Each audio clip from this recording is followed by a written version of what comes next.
Peace, family. Peace to you and yours, brother Red Pill, reporting live and direct. This is very important. This is almost utmost important. This might be one of my most important posts that I've done in a very long time. Today marks the 99th anniversary for the Tulsa, Oklahoma massacres. Black Wall Street, right? The massacre that many of us talk about and romanticize and try to visualize, right? Today, out of all days, marks the 99th, happened in 1921, right? And there was fires burning. They were looting.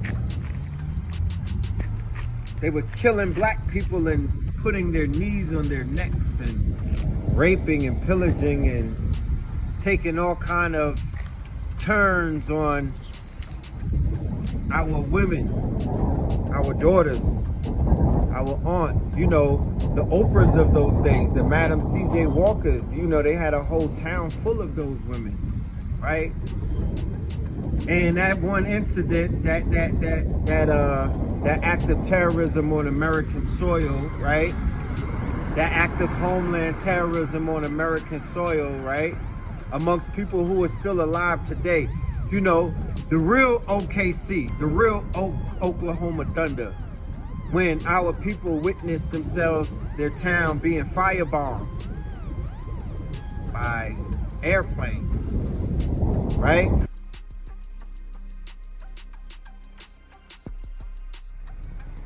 Being decimated from above, fire and brimstone raining down on them, right? Keep in mind, this is right after a world war, and there were black soldiers in Tulsa, Oklahoma, who came back from the war, and the residents of Oklahoma on the other side of the tracks were beginning to do what? Become jealous, right?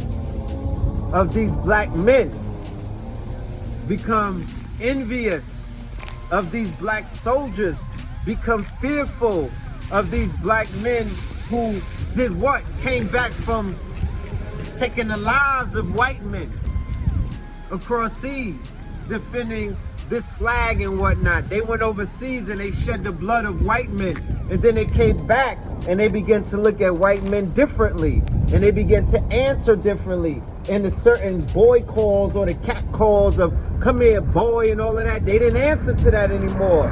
So they became what was known as the proverbial uppity Negro. But Black Wall Street was functioning as our Wakanda of that day. And when they shut down the manufacturing of our people because we were owners, we were in control of our economy, Black Wall Street was the quote unquote with Atlanta, you know, of today. Black Wall Street was the Harlem of their day. Black Wall Street was in was amongst 40 acres or was on 40 acres of land in Greenwood. As a result of the quote unquote Trail of Tears that was initiated by the president called Andrew Jackson, the same one on your Fiat and the same portrait that hangs in President Trump's Oval Office. The same spirit that he evokes that spirit when he puts him in his office, and he speaks to his base who consider themselves to be the quote-unquote children or the Jacksonians and whatnot, and they carry out the bloodlust, they carry out the bloodletting, they are the beneficiaries of the quote-unquote murdering, the bodies, the body count, the stains that the quote-unquote Europeans from places like in Charlestown or Charleston, in quote-unquote Mississippi, Louisiana, in all of these places where they had slave ports in the Chesapeake Bay and whatnot, where they were running slaves in Rhode Island and Newport and whatnot, where they were running slaves to Liverpool, UK, back and forth, where they were running down on the Indians, King Philip's War, right? Committing massacres and atrocities, enslaving the Aboriginal indigenous Indians, and then doing what? Shipping them into Europe or shipping them into the Caribbean and other places and taking their land. That's how we have New England now. That's how we have Boston.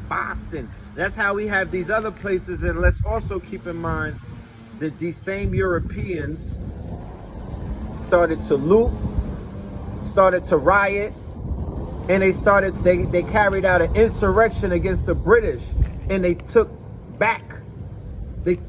this land in war, right? So two things are taking place now, because every single city in America is on fire, leading up to the 99th anniversary of Black Wall Street, where the spirits of the ancestors are now alive, right? But then I saw the depiction of Black Wall Street on the HBO series The Watchmen, right? And this is how Hollywood does their magic. So when they depicted that and millions of people were watching the premiere of it, they didn't know that they were going to see Black Wall Street. The season premiere opened up with the massacre of Black Wall Street. People thought that that was a part of the Watchmen universe. No, that was a real story. So the spirit of all of those people are now alive, and the people who watched it. So black people got PTSD, they got triggered, but white people also got triggered too, because they are benefiting off of Black Wall Street. They were a part of the bloodletting. They were like, bravo. They love to see that, because that feeds their white inferiority, their white fragility, or what they call white superiority. What I'm saying here today is there's no such thing as white people, so there's no such thing as white supremacy. There's no such thing as black people, so there's no such thing as black supremacy, because there's no white. White as a people is recent after the WARANTINE party. That's a designation, that's a status, that's not even real. So how could there be white people? No, there's Germanic tribes, there's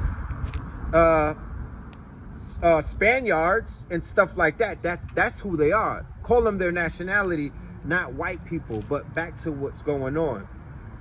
Either two things are taking place, and I need all of my metaphysicians, my occultists, everybody on deck right now to go ahead and divine, break this down. Is it the government that's building this up because they're siphoning off this energy because they're about to do their own version of a Black Wall Street? Or is this the ancestors speaking to us, lighting these fires in our people, lighting things up, making America burn, making it, waking up the spirits? The corona is rising, the sun is shining, the sun is a different sun, the DNA is, what is it? Right? Because the sleeping giant has woken up. And if we know that Antifa, and we know that the Minnesota Police Department and a lot of agent provocateurs and quote-unquote COINTELPRO agents, CIA, and everybody have their hand in starting the quote-unquote riots. They are provocateurs. They're the ones who set it off. But it's something working through them. Is this part of I know that there's a plan. So my thing is, as a result of them starting this, are they doing it to capture the energy of this 99th anniversary? Because if we stay on top of what they did 99 years ago, and we get justice for our ancestors, then we could change the world overnight. The ball is in your court. Peace.